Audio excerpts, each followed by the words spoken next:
My name is Arthur, and this is Entry Points. Pop culture is a type of fandom and a connective construct, where many of us connect ourselves to a singer or an actor or group or game, and then it, they, them become a hub that connects us through our common interest. Pop art is a visual art that's characterized by themes drawn from pop culture and elevated into fine art. And my guest for this episode, Troy GUA, is a pop artist. Troy is self-taught. He has some feelings about that term. And he's cultivated a prolific body of work using diverse ranges of media that he has from time to time inserted himself into. His most famous work is Les Petits Princes, an ongoing series of detailed and meticulously staged photographs of a doll that chronicle the life and career of Prince. The project's over a decade old and has become beloved to many in the Prince fan community. And let me tell you, I've been into Prince heavy for over 4 decades, and this is on a whole nother level. Our talk begins with Troy describing his first experiences with Prince's music while growing up in Seattle, Washington. See, I was the youngest of four, and the next oldest is like 8.5 years older than me. So Uh-huh. I watched what they were doing and what they were into as a Yeah. young kid. And my older Yeah. sister is really the one who like introduced me to Prince because she took me to Purple Rain. She was old enough to take me to Purple Rain, Yeah. Okay. and so I'd already known who Prince was Mm-hmm. because of MTV. Sure. But that was also something that I had to get from another house because my dad, Mm. when there was no MTV in our house, so I spent Yeah. many hours at my friend's Yep. house in front Yep. of that Yep. TV. Yep.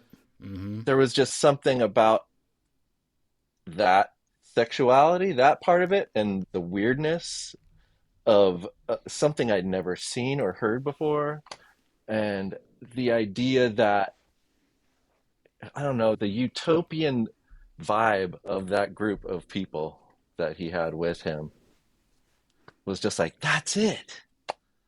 That's what I Yeah. want to be. Yeah. That's what the world should be. Huh. That, even as a young kid, I was like, I knew that was like, that's the right answer. Mm-hmm. So I think even it may sound weird as like I'm clearly like the almost a poster child for privilege, white kid growing up in the suburbs, but Huh. I wanted to be different. I didn't want to be Mm-hmm. I didn't want to be pegged as anything, and I still don't. And Mm. I think I've always ran from the idea of having a category or a label. Okay. Okay. And Prince and the Revolution like epitomize that to me. It was like, Mm. okay, there's what is that? I don't know what that is. That's something else. And I really identified with that something else. And maybe I've been thinking a lot about this actually, Arthur. I've been thinking about the fact that I was like what they call an oops child or an accident, right? And I was kind of Hmm. just I was told that and it was like a jokey thing, but you still take that Mm-hmm. in. You take that in, And right? yeah, and you're like, okay, Because you weigh that against maybe reactions that you have. Well, are you reacting this way because you didn't? right. Am I now a burden? Is this a yeah? Yeah, or I was just like, well, you're different. You're the other three all grew up together, and they Mm-hmm. have these memories, this whole set Mm-hmm. of cycles Mm-hmm. that they talk about, these things they talk through that I wasn't a part of, and so I just grew up in like feeling different, and Okay. then I was as a student kind of given the artist label pretty young, like first, second grade, like I was the artist of the class. And that was just like Mm-hmm. my whole life. That's just kind of what I thought that was just like the role I took on. But that was a different, like I was different. So there's part of me that runs from like being different, but the most part of me embraces it, clearly. It's like like you asked in some of your talking points about identity in my work, and that's Yeah. something I'm always I think it's mainly trying to discover who I am, at the end Mm-hmm. of the day, because I think at least for me, and probably for most artists, I would imagine like their body of work at the end of their life or whatever is like that is their self-portrait, you know? It's their diary. It's like Prince. His body of Mm-hmm. work is his life story. Mm-hmm. And I I think that's, that's kind of what my body of work is too. It's really a lot of self-portraits, even though they're portraits of other people. It's like I'm trying to figure out who I am through these other personas, these other individuals, and I'm really drawn to folks who are chameleon-like or take on other personas and act out their creative acts through different individuals that they take on or whatever, and that The fascinates me. characters, Yeah, like the characters, phases, like guises, masks. yeah. Do you find yourself listening to music while you work? It's funny. I had a feeling you might ask that, and more often than not, I don't. Sometimes Okay, I do, but a okay, lot of the okay. time, I'm like complete silence, which is Hmm. interesting. Like I was saying, it's like I don't listen to a lot of podcasts, and all my friends are like, "Hey, did you hear this? Did you hear this?" And I'm like the Uh-huh. nerd who's like, or the dork who doesn't. Uh-huh. I'm not Mm-hmm. tuned in. I feel a little bad about it sometimes, but I think I need to. Um, I fill my head with like so much stuff as it is that I think when I'm trying to get it out, Mm-hmm. I need some kind of peace, maybe. I do want to get back to the identity Yeah. because um, I was looking through your site, I was digging Were through you? troygua.com. Well, yeah, because I, like so many others, discovered your work through Le Petit Prince. Which, by the way, I'm more than happy to discuss at length because it's, I love it. It's my favorite thing in the world. So put that out I there. Okay, okay. I do have questions. Sure. But really, you are a self. You describe yourself as self-taught, and I I always looked at being an artist as inherently natural, like a natural talent. Either you can, let's say, draw or paint, or you can't. So for you, what does it mean to be a self-taught artist? Well, I think self-taught is just an easy way out. It's just the easy term. Okay. I'm clearly, I learn from everything that I look at or see Mm-hmm. or read Mm-hmm. about or watch or obsess over. I'm constantly learning, right? Sure. But from others. Mm-hmm. So self-taught is just an easy way of saying I'm not institutionally educated. I don't have any letters after my name. Formal training. I don't have any formal training. I'm Mm-hmm. making this up as I go. And I there's part of me that's I have pride in being able to have made something of myself, Mm-hmm. but as an artist without any formal training, there's this other big huge chip on my shoulder that wonders what would have happened had I gone a different route. Um, but at the end of the day, I am who I am, and I make what I make, and I make it the Mm-hmm. way I make it because of what led me here. And Mm-hmm. chip or not, if I part of me is like, man, at least if I had gone to art school, I could Mm-hmm. reject it Mm-hmm.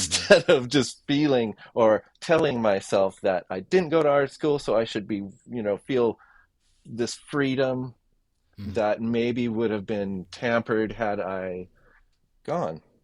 Did you have an opportunity to go? Not really. Okay. I didn't really have any guidance. I don't want to complain or bemoan Mm-hmm. my high school years or my Mm-hmm. guidance, but I didn't Mm-hmm. really have anyone to like help me really flesh out a good application or a good body of work. Like my art Mm, teacher was like, "You're amazing," but she kind of just let me do my own thing, which is okay, I guess. But mm. should I tell this long story about like how I have become who I am? You can if you because want, because because I so mean, I kind of feel like the inserting yourself into your own art sounds to me like someone who is constantly self-examining the why of what they do. very well said. Thank you. See, yeah, that's it exactly. I'm constantly like I'm making these things, but why am I making these things? Mm-hmm. Mm-hmm. Mm. Like, what does someone with these skills do? Right. Can direct me. See, the best thing my mom could come, you know, those people that do the caricatures at the mall, you could do something Uh-huh. like that. I'm like, oh my goodness, mom. I don't know how to be an artist. It's like you get discovered, right? I just basically gave up. I didn't get the scholarship. I Mm-hmm. ended up with my high school sweetheart. I spent like 10 years becoming an alcoholic, to be honest with you, Huh. Arthur, Mm. and just kind of existing in a really shell-like existence. Kind of a sad story, kind of a Mm. bummer. But I mean, at the time, I didn't know I was so unhappy, but I became increasingly unhappy. Mm. Where was the fulcrum? What woke you up? What woke me up? Well, I ended up getting a divorce. My dad Mm-hmm. died.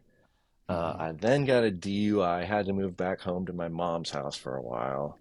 Mm-hmm. Then I moved back out, got my own place, met my wife, Catherine. Uh-huh. So in between that, I've got, every once in a while, I've tried to make some starts at some paintings. So I've got some half done stuff and some old Uh-huh. stuff laying around. I meet my Uh-huh. wife on Match.com. She Huh. comes over. We hit it off immediately. We fall in love. Mm-hmm. She sees my art and she's like, "What are you doing?" I'm okay. At this point, I'm working for my older brother, doing Mm-hmm. a really labor and just, really just a labor job. Mm-hmm. And hated it, hated it. And Mm-hmm. she's like, "What are you doing? Like, why are you, And she convinced me to quit my job.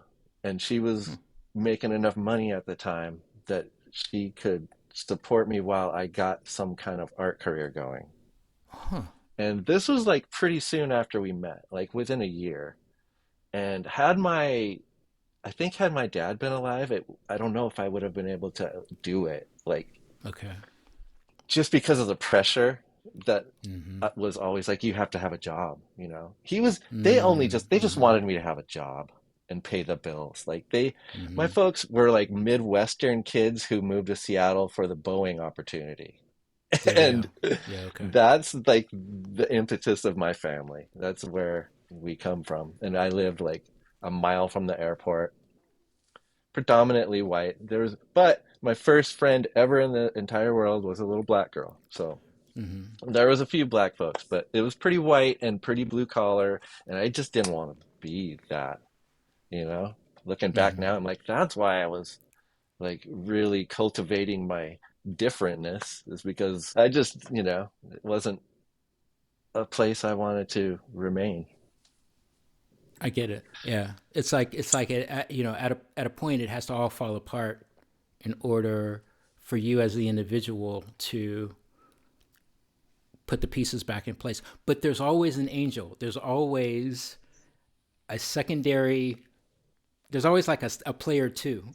Yeah, yeah. And so what happened was, so we got together. She convinced me to quit my soul sucking job. We got sober Mm-hmm. together, and I just like funneled all my angst and addictive nature into my art, Hmm.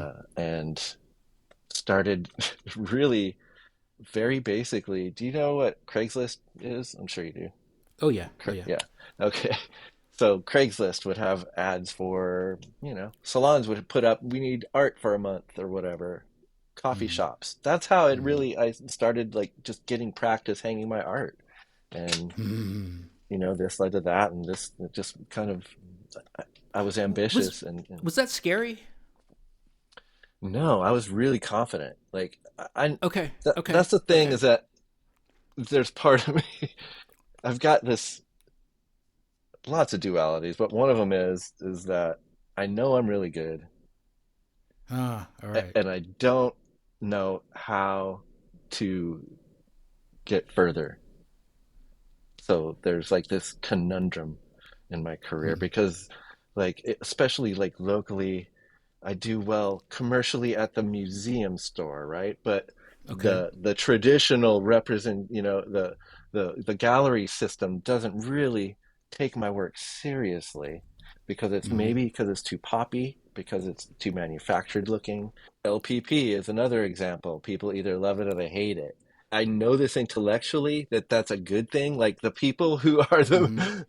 that make the most impact are the ones who are polar, culturally speaking, like Prince, Okay. like Michael Yeah. Jackson. Like Yeah. you either love or hate a lot of the time, right? Lady Gaga. Right.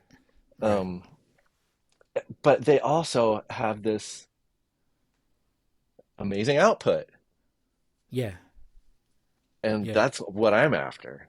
I think I'm probably a frustrated pop star because like a lot of my inspiration has always come from these pop stars, right? And Hmm. it's how I Hmm. grew up. But the way I express myself is through things and pictures of things and pictures, right? But who I guess I model after is, you know, Prince and Bowie. And Hmm. of course, there's Warhol and other guys that have had a huge visual impacts on what I do. Pop. Hmm. So I'm gonna sound like I know what I'm talking about. So bear with me. Well, okay, before you do, can I say when you Yeah. said something about do you think you can use pop art to like speak generationally? That's pop music. I think pop music is pop art to a certain extent. I don't know really what people even look at as art, like the general masses. I don't know what they even, you know what I'm saying? I don't know Yeah. that the general masses even has an opinion about pop art, to be honest with you, or even when they hear it, what do you think? Which goes to why I was really digging in to your artistry because I was initially introduced to you through LPP, Le Petit Prince. And Uh-huh. the intrinsic, it's one thing to make a doll. First of all, I don't even know how to do that. It's one thing to make a doll, Troy, but it's another thing to create scenes around that doll, put the doll in it to recreate events that we all came up with throughout Prince's career. And so that goes a little, to me, that goes a little bit beyond just your basic, I got all the albums. It's a little different. It's a different, yeah, it's a different level. But yeah, I mean, it has definitely become its own thing. I don't even know what to, you know, it's got a life of its own for sure. It's your suspicion that Prince was more than just aware of the project. Now, interestingly enough, on top of like all that stuff I just said, giving you accolades and everything, you started this while Prince was alive. Oh yeah, This wasn't a absolutely. reaction to, Mhm. and nothing wrong with it if it Right. were. I'm just But some saying that. people discovered it after 2016, sure. Mm-hmm. But no, Mm-hmm. LPP's been around since 2011. And then see, that's the thing is that it's really only one doll, it's just one that is repositioned. He's evolving as Prince evolves. Like there's a timeline, right? So right now he's in 1996. We Okay. go through his life and then we re-go through his life. You always repurpose one doll? Yeah, I mean, he's got at this point Wow. like five or six heads and maybe a couple Wow. Okay. interchangeable Okay. bodies, but Okay. there's really only one that exists at a time. Hmm. So, and like his hairstyle changes as he, Hmm. so But you're it's, making yeah, clothes. y- Yeah. Yeah. yeah, few, Yeah. And nuts. apologies to to the future audience, because I'm like completely. First of all, I'm kind of like tripping because I'm thinking through some of this stuff. Because like you, I mean, we're you're like you're like you're making stuff. I mean, you're like machining and Yeah, and picking yeah. I mean, fabrics and sure. I'm making the fabrics that I can't find, but yeah, like everything I can't find that already exists in the world, which is most of it, I make myself. Yeah. have you found former associates reaching out to you to say, like, to almost help you? Everybody that I've met is like they treat me amazingly. Everybody that I've met, the whole revolution, like everybody, Huh. everybody I've met is just like, dude, it's amazing. You know, Yeah. like Maya and Gretchen from Princess, they've reached like they Mm. love LPP, and it's humbling, but you know, it's really Yeah. Prince. It's not, Right. Right. you know. Right. Right. So thanks, Prince, for introducing me to all these amazing people because it's Yeah. really Yeah. that's the gift at the end of the day is like I get to meet Yeah. you. I get to hang out with Princess, it's like I get to meet the revolution. It's like Yeah. what? Okay. Right. Right. So that kind of thing. But okay, I think we need to go back to the cease and desist. Just Yeah. so folks that don't know, we can tell them that it it only really had to do with the fact that I was selling merchandise, calendars and t-shirts. And that Okay. is a different thing than if you're selling fine art for per se. Got you. And so there was no point in trying to like fight Yeah. it. And so there's part of Um. me that's like, I wonder if folks, maybe I should have fought harder, but I didn't. It's like, Hmm. what if if if it is really coming from Prince, then I definitely don't want to do something he's not into. Right. Right. Um, if it's not, number one, I don't have the funds. But Yeah. but I got a letter from the law team and seemed pretty standard. But I had Hmm. also heard from someone who was worked really close with them over several years that he reached out to them and was like, "Hey, have you seen this thing? What do you think Hmm. about it?" Wow. Okay. And they're like, "It's cool, weird, huh?" I was like, "Crazy." And Uh-huh. and he actually was like, "Yeah, it is kind of cool and weird," but he didn't know what to do with it. He had no control over it, so he Yeah. couldn't Okay. let it be because it was it was kind of growing. It was like people, especially when Questlove started like tweeting about it. That's when Mm. That's folks how started like, probably how I found out about it. yeah, yeah. But so it wasn't like I hate it when people simplify it to Prince hated your art. So I'm basically, Because because he asked you to stop. yeah, I mean, yeah. And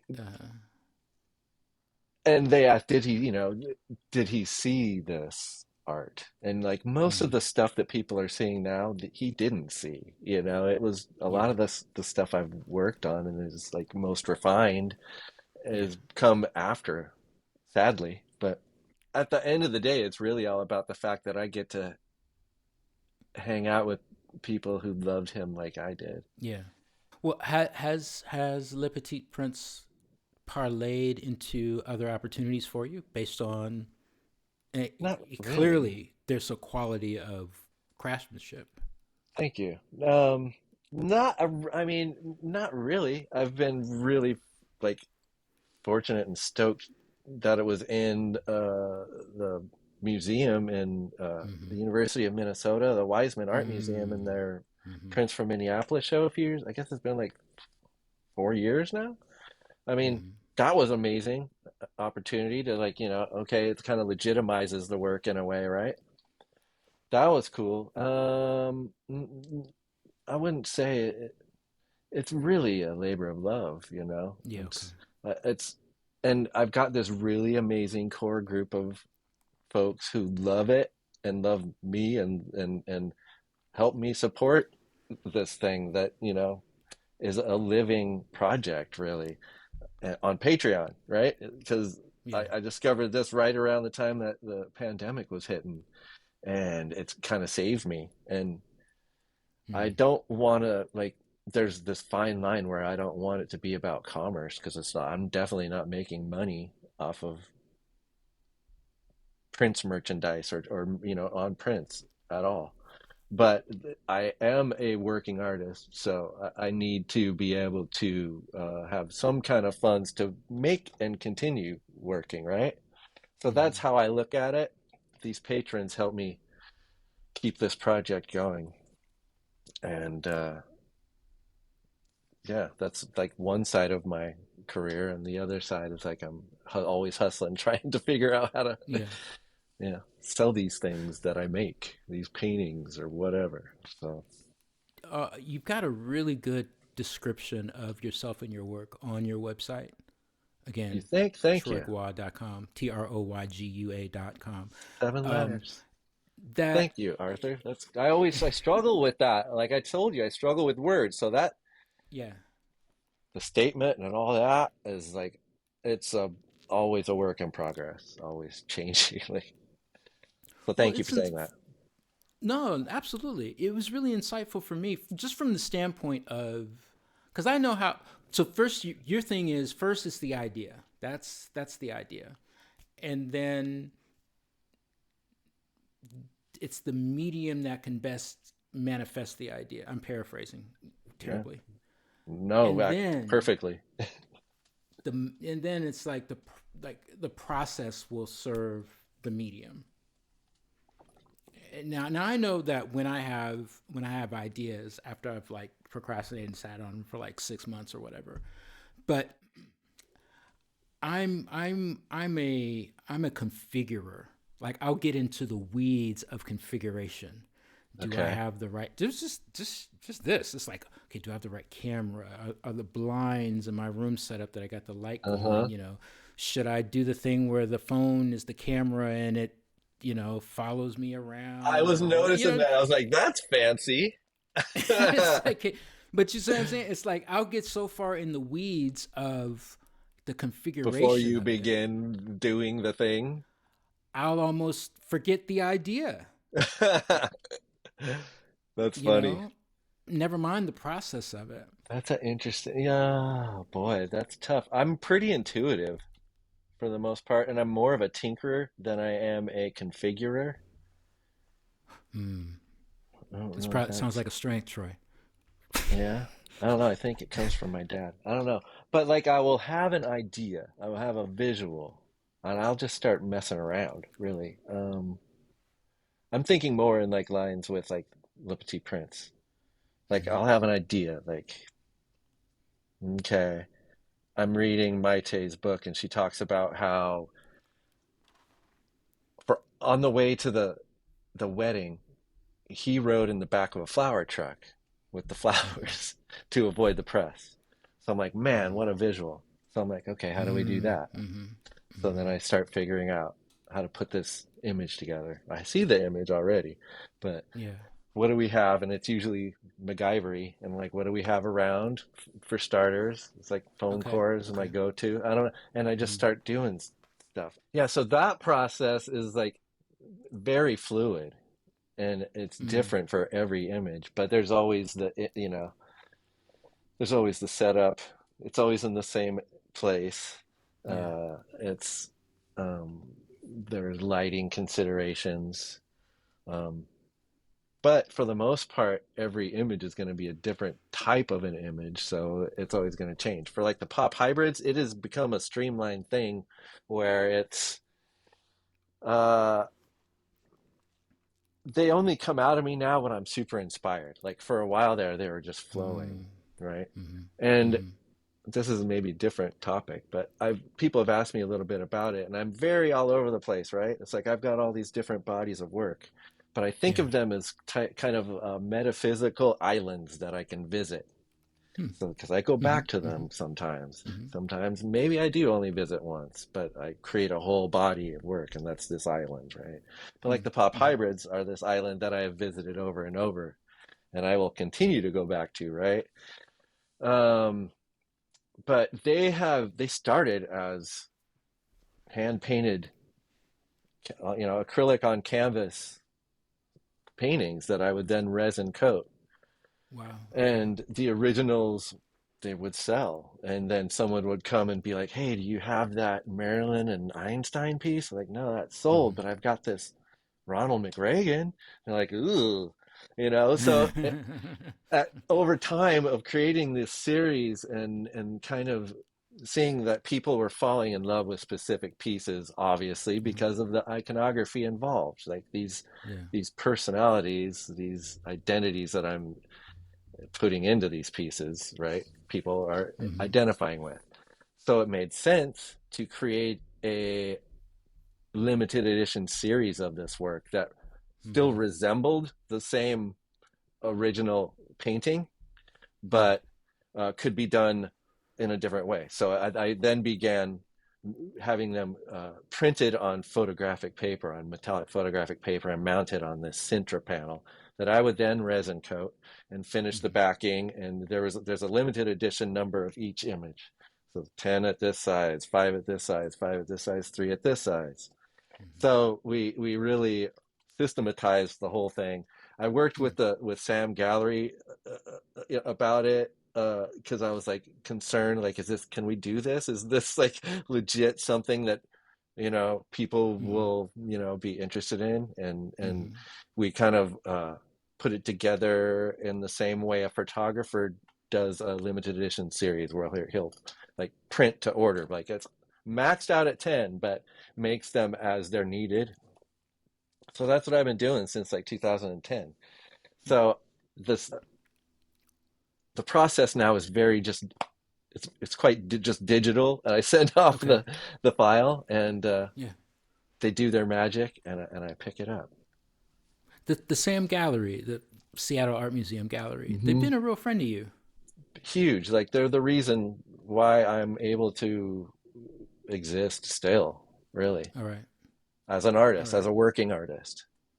Like they make the ends meet, which it hasn't always been the case, and Hmm. it's especially since the pandemic, it's been iffy, you know. But for a Hmm. long stretch, like I was getting really good paychecks every month, because they're in the museum proper now, and especially during the summers and cruise season, like folks are just coming through there and picking up souvenirs. And like I've been making these 12-inch little pieces of eye candy that people just Hmm. like they're they're very attractive Yeah. and All right. reasonably priced, generally Uh-huh. speaking, for a piece Hmm. of art. And that's been my kind of my bread and butter. Is there anything that you would want to change about the, I don't know, the process of it all or the result of it all? I mean, like, would your goal be to, have something on display in New York, in MoMA, or in the Art Institute, or I mean, Yeah. like, what's your unicorn? That's it. What's your unicorn scenario? That Like, what's your absolutely. I want it all. But see, here's the thing. So the folks that seem to get those types of accolades and become institutional artists, I don't know that they had to, maybe they did. I have had, I came into it late. hmm, So I'm kind of a late bloomer for starters. And hmm, I really wanted to make this a sustainable career, like just making money enough to pay bills. And yeah, okay, so there's maybe some sacrifices involved in that, artistically speaking, in order to make it commercially viable to mm-hmm. to make a living as an artist. Yeah, That's a tough one, Arthur. I don't know. I'm at a very existential point in my career and life. yeah, So my unicorn would be absolutely to have a huge retrospective at like the Guggenheim, right? yeah, That would be amazing. mm-hmm. But Mm-hmm. I would just be happy being able to continue to make work and have a house, have Sure, a okay, comfortable house mm-hmm. in not too compact of an area because it's very dense where I live. I wouldn't mind Mm-hmm. getting a little more room. We've lived here for like 15 years and I've complained the whole time about not having enough space. And Mm-hmm. especially being like an artist who's like kind of suffers from uh, creative ADHD, I guess. It's like I need to get it out when it comes. I need to get it out. So I need to because of the limitations of my space. Like Yes. I have to do an LPP shot, then I have to take it down, and then this space is used for whatever, making a painting Mm-hmm. or whatever, and then I Mm-hmm. Mm-hmm. change it. So it's convertible. But what Mm-hmm. the ultimate goal would be to have a big enough space to have stations. Here's the LPP station, never changes, everything's there. Mm-hmm. Get to keep everything because of the bummer about this also is that a lot of the sets that I make have to be, you know, reconstituted and made into new things or, just totally torn apart and used for other stuff. So I don't get to keep everything, which is a little bit of a bummer. But I can see at some point, hopefully not when I'm 80, hopefully I live to be 80. I would love to see like an LPP show at a museum, like Mm-hmm. full Mm-hmm. on with all the Mm-hmm. junk and Mm-hmm. I can see it in my mind's eye. How do you photograph? How do you photograph the sets? So basic, basic point and shoot Canon digital camera, and it's so close that it's high res. So um, yeah, and then I do as little Photoshop as possible, but Okay. you have to still do some, especially for like some of the Mm-hmm. fantastical shots. Probably one of the most iconic shots is the one of him. The grand progression is what I call it. It's like him at the piano with the Yeah. vortexes in front of him, Yeah. You're and looking at him from behind, yeah, and yeah, you see yeah, the vortex ahead. Yeah. yes, yeah. That's of course Photoshop, but there's some elements definitely like that are shot. I use Mylar. The fun thing about the project is that it's so experimental, and that I've grown like. It's really cringy for me to see like photos of the stuff from like 2012 2000. It's like, oh Yeah. God, it's awful. It's like Yeah. so bad. No wonder I got a season with this because it's like so refined now, and I think it's No, I get it. become so much more. Like in the beginning, it was pictures of this thing I made, right? Mm-hmm. After a while, the pictures are the thing. Like it's a photography project. It's not a collection of dolls. It's like I'm telling a story. It's a narrative. It's Prince's story that I'm trying to Yeah. tell in a really Yeah. different way. And yeah, I probably will never stop.